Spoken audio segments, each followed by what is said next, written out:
Hello friends. அந்த local ரெவடி சிட்டியை பார்த்துட்டு ரோகிணி வீட்டுக்கு வராங்க. வீட்டுக்குள்ளே நுழைஞ்ச உடனே மீனாவை வந்து தலையில் கட்டோட பார்க்குறாங்க. பார்த்துட்டு என்னாச்சு மீனா உங்களுக்கு அப்படின்னு சொல்லி கேட்குறாங்க.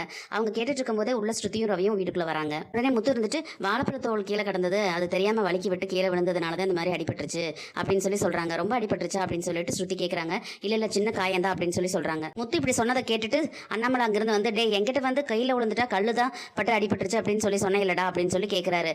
அது வந்துப்பா அப்படின்னு சொல்லிட்டு இல்லைப்பா வண்டியில் வரும்போது வண்டியில் வாழைப்பழத்தோல் சறுக்கி விட்டுதாப்பா கீழே விழுந்தது, கீழே விழுந்ததுக்கு அப்புறம் தான்ப்பா கல்லு பட்டு அடிபட்டது அப்படின்னு எல்லாம் சொல்லி சமாளிக்கிறாரு. அவங்க அப்படி சொல்லி முடிச்சோன்னா ரோஹிணி வந்து பேக்ல இருந்து ஒரு விபூதி பொட்டல் எடுத்து விஜயா கிட்ட கொடுக்குறாங்க. இந்தாங்கத்தை நான் கோயிலுக்கு போயிருந்தேன் வச்சுக்கோங்க அப்படின்னு சொல்லி சொல்றாங்க. இனிமேல் நல்ல நேரம் ஸ்டார்ட் ஆயிடுச்சு அப்படின்னு சொல்லிட்டு கோயிலில் சொன்னாங்க அப்படின்னு சொல்லி சொல்றாங்க.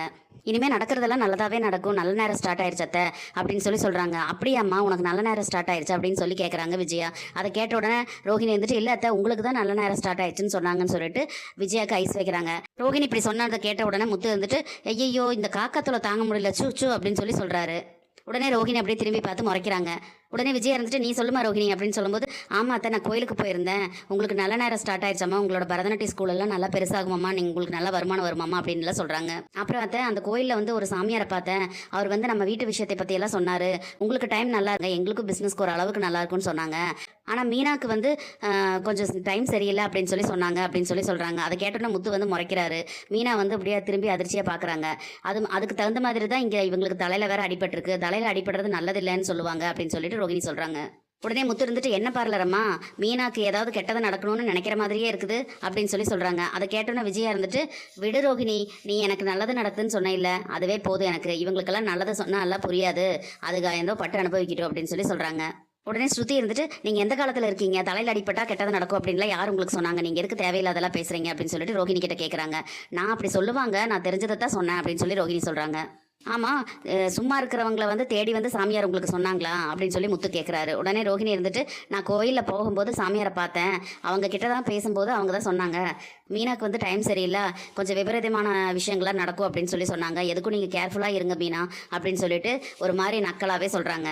உடனே முத்து இருந்துட்டு ஆமாம்மா சொல்லியிருப்பாரு, ஒரு வீட்டில் இன்னொரு மருமக இருந்தால் இன்னொரு மருமகளுக்கு பிரச்சனை தான் வருங்கிறது நல்லாவே தெரியுது அப்படின்னு சொல்லிட்டு ஒரு மாதிரியா சொல்கிறாரு. இவங்க இப்படியெல்லாம் பேசிகிட்டு இருக்கும்போதே வந்து மீனாக்கு வந்து ரோஹிணி சொன்னதை நினச்சி கவலையாக இருக்குது. அவங்க அப்படியே யோசிச்சுக்கிட்டே நடந்து அந்த பக்கம் எங்கேயோ போயிட்டு இருக்காங்க. அதை பார்த்தோன்னா முத்து இருந்துட்டு மீனாவோட நல்ல மனசுக்கு எதுவுமே நல்லதாவே நடக்கும், அவளுக்கு எதுவும் கெட்டதெல்லாம் நடக்காது அப்படின்னு சொல்லி சொல்றாரு.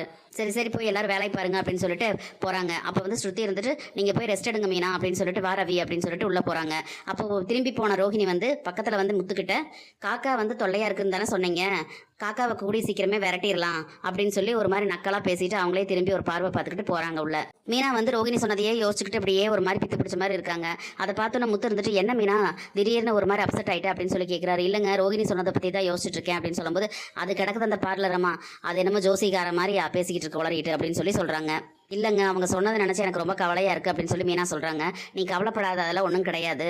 இங்கே பாரு பாட்டியோட ஒரு விஷயம் சொல்லுவாங்க, தேவையில்லாத விஷயங்களை கேட்கும்போது நமக்கு ரெண்டு காது எதுக்கு இருக்குது, ஒரு காதில் வாங்கினா இன்னொரு காதில் அப்படியே விட்டுறணும், நீ வந்து மனசுக்குள்ளே அதை எதை போட்டு குழப்பிட்டு இருக்காத, பேசாமல் படுத்து தூங்கு அப்படின்னு சொல்லிடுறாரு. எல்லாரும் அவங்கவுங்க ரூமுக்கு போய் தூங்க ஆரம்பிச்சிடுறாங்க. கொஞ்ச நேரத்திலே வந்து ஸ்ருதி ரவியோட ரூமை காட்டுறாங்க. அவங்க ரெண்டு பேரும் நல்லா தூங்கிட்டு இருக்காங்க. திடீர்னு ரவியோட ஃபோன் அடிக்குது. ஃபோன் அடிக்கிற சவுண்டு கேட்டுட்டு ஸ்ருதி ஏண்டா இந்நேரத்துக்கு கூட அலாரம் அடிக்கிற மாதிரி வச்சிருக்கியா அப்படின்னு சொல்லி கேட்குறாங்க.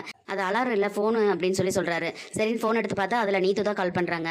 ஃபோன் அட்டன் பண்ணிட்டு சொல்லுங்க மேடம் அப்படின்னு சொல்லும்போது எத்தனை தடவை சொல்கிறது மேடம் சொல்ல வேண்டாம்னு சொல்லிட்டு என் பேரை சொல்லி கூப்பிடுங்க அப்படின்னு சொல்லி அவங்க சொல்கிறாங்க.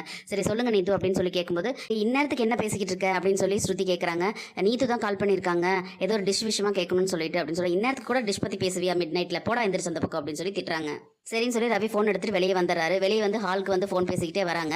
அப்போ நீ இருந்துட்டு இந்தியன் ரஷ்யன் ஃபியூஷனில் வந்து நான் ஒரு டிஷ் வந்து தயாரிக்கலான்னு சொல்லி நினைக்கிறேன், அதை பற்றி உங்ககிட்ட கேட்கணுன்னு தான் நினச்சேன், அந்த சவுத் இந்தியன் சைடில் வர டிஷ்ஷோட டீட்டெயில்ஸ் பற்றி எனக்கு கொஞ்சம் சொல்லுங்கள் எப்படி செய்யணும்னு சொல்லிட்டு அப்படின்னு சொல்லி ஆரம்பிக்கிறாங்க. அதுக்கு வந்து ரவி அப்படியே பேசிக்கிட்டே வராரு. உடனே ரவி வந்துட்டு அதுக்கு கொஞ்சம் கடுகு அதிகமாக போடணும், மிளகாயும் அதிகமாக போடணும், அப்புறம் இஞ்சி பூண்டு அப்படின்னு பேசிகிட்டு இருக்கும்போது ஹாலில் தூங்கிட்டு இருக்க முத்து இருந்துட்டு இந்நேரத்துக்கு என்னடா இஞ்சி பூண்டுன்னு சொல்லி பேசிகிட்டு இருக்க செஃப், போட அந்த பக்கம் அப்படின்னு சொல்லி திட்டுறாரு. அந்த நேரம் பார்த்து தண்ணி குடிக்கிறதுக்காக வெளியே வராரு மனோஜ். பாட்டில் கொண்டு வந்தவர் ரவியை பார்த்தோன்னா தம்பி இந்த கொஞ்சம் தண்ணி பிடிச்சி தடா அப்படின்னு சொல்லி சொல்கிறாரு. நான் ஃபோன் பேசிகிட்டு இருக்கப்போ அப்படின்னு சொல்லி ரவி சொல்கிறாரு. இந்நேரத்துக்கு என்னடா ஃபோன் பேசிக்கிட்டு இருக்கிற அப்படின்னு சொல்லி அவங்க பேசிகிட்டு இருக்கும்போதே முத்து மறுபடியும் எந்திரிச்சிட்டு ஓடுகாளி அவனை இப்போ தான் அடக்குன, நீ என்னடா பண்ணிட்டு இருக்க, போங்கடா அந்த பக்கம் அப்படின்னு சொல்லி திட்டுறாரு. இவன் என்னடா இந்நேரத்துக்கு சாப்பாடு விஷயத்தை பற்றி ஏதோ ஃபோன் பேசிட்டு இருக்கா, அது ஒரு பொண்ணு பேர் சொல்லி பேசிட்டு இருக்கானேடா அப்படின்னு சொல்லி மனோஜ் சொல்கிறாரு. என்னமோ போங்கடா அப்படின்னு சொல்லிட்டு அவர் தண்ணி பிடிக்கிறதுக்கு போயிட்டு ஃப்ரிட்ஜை திறந்துட்டு தண்ணியை எடுத்துட்டு ரவியவே மேலே இங்கேயும் பார்த்துட்டு நின்றுருக்காரு அவர் பேசுறதை பார்த்துட்டு. அந்த பக்கம் நீத்து வந்து அந்த டிஷ்ஷை பற்றி எல்லா டீட்டெயில்ஸும் சொல்லி பேசிக்கிட்டு இருக்காங்க. இப்படி தான் செய்யணும், அது ரெண்டையும் மிக்ஸ் பண்ணி இப்படியெல்லாம் பண்ணால் நல்லாயிருக்கும் அப்படின்னு சொல்லிட்டு இருக்காங்க. உடனே ரவி இருந்துட்டு நீங்கள் செஞ்சு முடிக்கிற விஷயத்த சொன்ன உடனே எனக்கு சாப்பிடணும் மாதிரி இருக்குது அப்படின்னு சொல்கிறாரு. அதை கேட்ட உடனே என்னை வச்சு ஃபன் பண்ணலையே நீங்கள் அப்படின்னு சொல்லிட்டு நீத்து சொல்கிறாங்க. சச்சா இல்லை நான் நிஜத்தை தான் சொல்கிறேன் அப்படின்னு சொல்லி ரவி சொல்கிறாரு. சரி ஓகே நம்ம காலையில் பார்க்கலாம், குட் நைட் அப்படின்னு சொல்லி நீத்து ஃபோனை வைக்கிறாங்க. ஓகே குட் நைட் அப்படின்னு சொல்லி ரவி சொல்லிட்டு ஃபோனை வைக்கும்போது கரெக்டாக ஸ்ருதி வந்து வெளியே வந்துடுறாங்க. டேய் அப்படின்னு சொல்லி கூப்பிடும்போது ரவி பயந்துட்டு இந்நேரத்துக்கு இப்படி வந்து என்னை பயன்படுத்துவே அப்படின்னு சொல்லி கேட்குறாங்க. இந்நேரத்துக்கு கூட என்னடா டிஷ்ஷை பற்றி பேசிக்கிட்டு இருக்க அப்படின்னு சொல்லும்போது எப்போ எந்திரிச்சு வெளியே போனது இந்நேரம் வரைக்கும் என்னடா பண்ணிக்கிட்டு இருக்க அப்படின்னு சொல்லி ஸ்ருதி கேட்குறாங்க. இல்லை நீத்து தான் ஒரு புதுசாக ஒரு டிஷ்ஷை பற்றி பேசுறதுக்காக கூப்பிட்டாங்க அப்படிங்கும்போது இந்நேரத்துக்கு கூட அவள் டிஷ்ஷை பற்றி பேசுவா அப்படின்னு சொல்லி கேட்கும்போது இல்லை அவங்க புதுசாக ஒரு விஷயத்தை கற்றுக்கணும்னு நினைக்கும் போது உடனே பண்ணிடுவாங்களாமா, அதானே அதெல்லாம் எனக்கு தேவை கிடையாது. நீ வந்து இப்போ இந்நேரத்துக்கு ஃபோன் எடுத்து அட்டன் பண்ணி பேசுகிற இல்லை தூக்க நேரத்தில், இதே மாதிரி நீ ஹோட்டலில் இருக்கும்போது நான் உனக்கு கால் பண்ணுவேன், அப்போ நீ அட்டன் பண்ணி பேசணும் அப்படின்னு சொல்லி ஸ்ருதி சொல்கிறாங்க. உடனே ரவி இருந்துட்டு இது என்னடி புது கண்டிஷனாக இருக்குது அப்படின்னு சொல்கிறாரு. பேசாமல் வாடா அப்படின்னு சொல்லிட்டு உள்ளே கூப்பிட்டு போயிடுறாங்க. காலையில் விடிஞ்ச உடனே மீனா கிச்சனுக்குள்ளே சமையல் செஞ்சுக்கிட்டு இருக்காங்க. முத்து வந்து கிச்சனுக்குள்ளே வராரு. பார்த்துட்டு மீனா என்ன உடம்புக்கு சரியில்லாத போது இந்நேரத்துக்கு எந்திரிச்சு சமையல் எல்லாம் பண்ணிக்கிட்டு இருக்கேன் அப்படின்னு சொல்லி கேட்குறாரு. நான் சமையல் பண்ணாமல் வேறு யாருங்க செய்வாங்க அப்படின்னு சொல்லிட்டு மீனா கேட்குறாங்க. ஏன் வீட்டில் யாரும் இல்லையா என்ன? நேற்று அம்மா சொன்னாங்கல்ல உன்னை சமைக்க வேண்டாம்னு சொல்லிட்டு அப்படின்னு சொல்லி முத்து கேட்குறாரு. உடனே மீனா வந்துட்டு நேற்று ஒரு நாள் தான் உடம்பு சரியில்லைன்னு சொன்னாங்க, இன்னைக்குமா சொல்லுவாங்க, நான் தான் செய்யணும் அப்படின்னு சொல்கிறாங்க. நீ நல்லா தூங்கிட்டு தானே இருந்த அப்படின்னு சொல்லும்போது நான் 4 மணிக்கே எந்திரிச்சிட்டேன் அப்படின்னு சொல்கிறாங்க. இருங்க நான் உங்களுக்கு காஃபி போட்டு கொடுக்குறேன், வேலையை முடிச்சுட்டு நான் வந்து பூ கொடுக்குறக்கு வேற போகணும் அப்படின்னு சொல்லி மீனா சொல்கிறாங்க. எது நான் சமையல் வேலையை உன்னை செய்வேனான்னு சொல்கிறேன், நீ வேற பூ கொடுக்குறக்கு வேற போவேன்னு சொல்கிறியா? இனிமேலாம் போகக்கூடாது இன்னைக்கு அப்படின்னு சொல்கிறாரு. இப்போ தான் சமையல் வேலையை முடிக்கிறேன், நீ எப்போ பூ கட்டி எப்போ கொண்டு போய் கொடுப்பேன், அதெல்லாம் உன்னையும் நீ போக வேண்டாம் அப்படின்னு சொல்கிறாரு. நான் 4 மணிக்கே எந்திரிச்சு பூவெல்லாம் கட்டி வச்சுட்டு அப்படின்னு சொல்கிறாங்க. 4 மணிக்கேவா அப்படிங்கும்போது ஆமாம் நீங்கள் தான் என்னை கண்டுக்கவே இல்லை அப்படின்னு சொல்கிறாங்க மீனா. அதை கேட்டோன்னே முத்து இருந்துட்டு நானும் தான் நான் விடிய கார் ஓட்டுவேன் அப்படின்னு சொல்கிறாரு. அப்போல்லாம் நீ என்ன முடிச்சுக்கிட்டா இருக்கே அப்படின்னு கேட்குறாரு. அதை கேட்டோன்னே மீனா இருந்துட்டு ஆமாம் நீங்கள் நைட்டெல்லாம் வண்டி ஓட்டுற சவாரிக்கு போகும்போது நான் முடிச்சுக்கிட்டு தான் இருப்பேன் அப்படின்னு சொல்கிறாங்க. நிஜமாவா அப்படிங்கும்போது ஆமாம் நீங்கள் வந்து விடிய கார் ஓட்டிகிட்டு இருந்தீங்கன்னா எனக்கு தூக்கமே வராது, நான் வந்து முழிச்சிருந்து சாமி கும்பிட்டுட்டு இருப்பேன் அப்படின்னு மீனா சொல்கிறாங்க. மீனா அப்படி சொன்னதும் முத்துக்கு ஒரு மாதிரி ஆயிடுது. உடனே அவங்கள கட்டி பிடிச்சிக்கிறாங்க. உடனே முத்து இருந்துட்டு சரி இன்னைக்கு நீ எங்கேயும் வேலைக்கெல்லாம் போக வேண்டாம் வெளியே அப்படின்னு சொல்கிறாரு. இல்லைங்க வருமானம் போயிடும், டெய்லி கொடுக்கலைன்னா ஆர்டர் போயிடும் அப்படின்னு சொல்லிட்டு மீனா சொல்கிறாங்க. அப்போ அந்த நேரம் பார்த்து மீனாவோட ஃபோன் அடிக்குது. முத்து எடுத்து மீனாவோட காதில் வைக்கிறாரு. மீனா பேசி முடிச்சுட்டு ஏங்க புதுசாக ஒரு ஆர்டர் வந்திருக்குதுங்க, அதிகமாக 20 முழம் பூ வேணும்னு கேட்டிருக்காங்க, கொடுத்தோன்னா 650 ரூபா வருங்க, நீங்கள் கோச்சுக்காதீங்க அப்படின்னு சொல்கிறாங்க. இங்கே பாரு மீனா நான் சொல்கிறத கேளு அப்படின்னு இவங்க பேசிகிட்டு இருக்காங்க. தலையில் வேற அடிபட்டு இருக்குது, ஹெல்மெட்டும் போட முடியாது, நீ எப்படி வண்டி ஓட்டிட்டு போவேன், நான் சொல்கிறது கேளு அப்படின்னு முத்து சொல்கிறாரு. நான் வேணா உங்க கூட வரேன் அப்படின்னு சொல்கிறாரு. நீங்கள் போய் உங்கள் சவாரியை பாருங்க அப்படின்னு சொல்லிட்டு மீனா சொல்கிறாங்க. அந்த நேரம் பார்த்து ஸ்ருதி வந்து கிச்சனுக்குள்ளே வந்துட்டு மீனா கிட்ட காஃபி கேட்குறாங்க. மீனா காஃபி இருங்க தர அப்படின்னு திரும்பும்போது மீனா பிடிச்சி இழுத்து நிற்க வச்சுட்டு முத்து இருந்துட்டு ஸ்ருதியை பார்த்து நீயே காஃபி போட்டுக்க வேண்டியதானே அப்படின்னு சொல்கிறாரு. ஏங்க விடுங்க அவங்க கேட்குறாங்க நான் போட்டு கொடுக்குறேன் அப்படின்னு சொல்கிறாங்க. தலையில் வேற அடிபட்டிருக்கு, இதில் பூ கொடுக்க வேற போறேன்னு சொல்லிட்டு இருக்கேன், எல்லா வேலையும் இழுத்து போட்டு செஞ்சுட்டு அப்படின்னு சொல்லிட்டு முத்து சொல்கிறாரு. அதை கேட்டு ஸ்ருதி இருந்துட்டு என்ன மீனா இன்னைக்கு கூட பூ கொடுக்கறதுக்கு போகணுமா, ரெஸ்ட் எடுக்கல அப்படின்னு சொல்கிறாங்க.